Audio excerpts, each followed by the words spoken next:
Halo Sobat, apa kabar? Ketemu lagi di channel Naga. Di sini saya akan melanjutkan Kalender Gua full spoiler. Tanpa lama-lama lagi kita tonton sampai habis. Warna darah yang tersisa di wajah Xiaoyan dengan cepat menghilang setelah teratai api lepas dari tangannya. Dia terbatuk-batuk hebat dan seutas darah segar mengalir dari sudut mulutnya.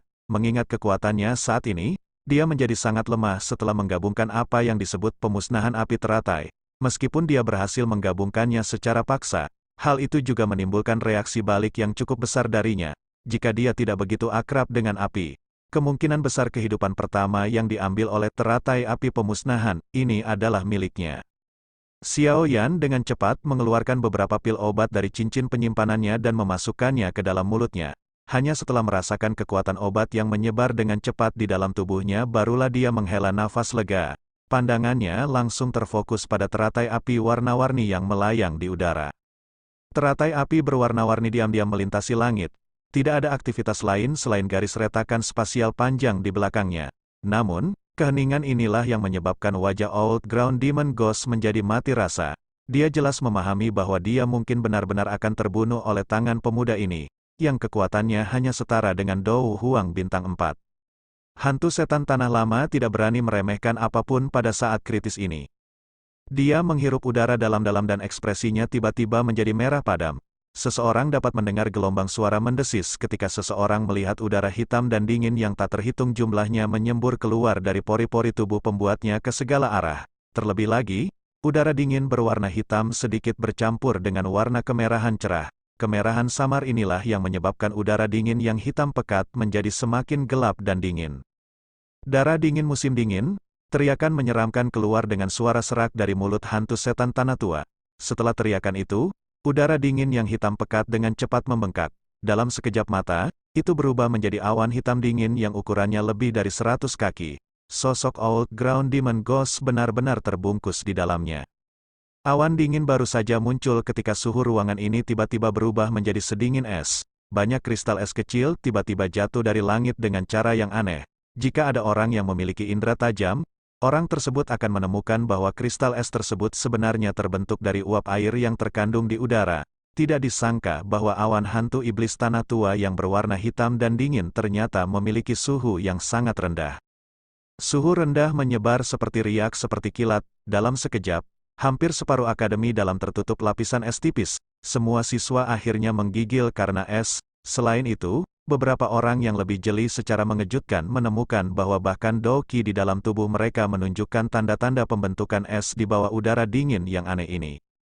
Udara dingin yang menakutkan dari hantu setan tanah tua ini bahkan menyebabkan Doqi di dalam tubuh seseorang menjadi padat.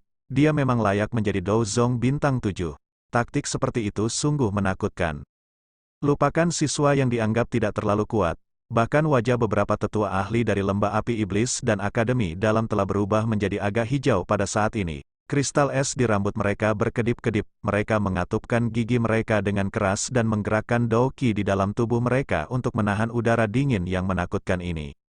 Saat awan hitam dan dingin muncul, teratai api berwarna-warni telah tiba. Setelah teratai api mendekat, awan berwarna hitam mulai berfluktuasi secara intens. Benang kabut putih tebal naik sebelum diuapkan oleh suhu tinggi yang terkandung di dalam teratai api.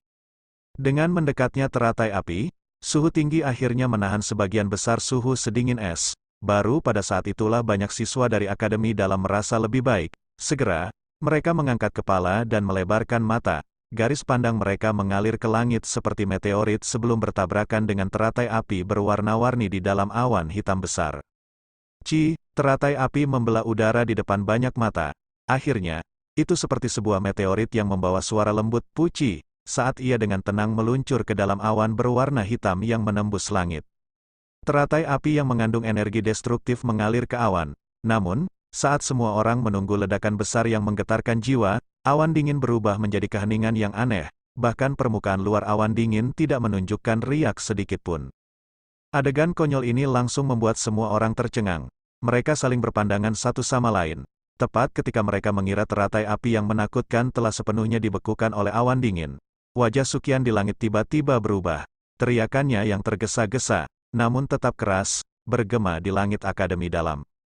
Semua tetua dari akademi dalam, cepat mundur semua siswa, segera rawan, buru-buru. Su Qian segera bergegas kembali setelah tangisannya terdengar. Para tetua akademi dalam sedikit terkejut saat melihat pemandangan ini. Setelah itu, mereka buru-buru mundur. Para siswa akademi dalam di tanah pada dasarnya secara naluriah tiarap dengan suara cipratan setelah mendengar suara Su Qian karena gengsinya yang biasa. Oleh karena itu, akademi dalam yang sangat besar tampak seperti mayat yang tak terhitung jumlahnya. Tangan Xiaoyan yang berisi darah segar perlahan bergerak dan membentuk segel. Garis darah padat berangsur-angsur naik di matanya yang hitam pekat. Setelah penggantian segel tangan Xiaoyan, rasa sakit yang membengkak di dalam tubuhnya menjadi semakin hebat. Namun, ketika dia bersiap untuk mengerahkan seluruh kemampuannya, matanya, yang menatap tajam ke arah bola api, sedikit menyusut. Ini karena dia telah menemukan itu di samping bola api. Dua sosok manusia tua berwarna abu-abu perlahan muncul dengan cara yang aneh.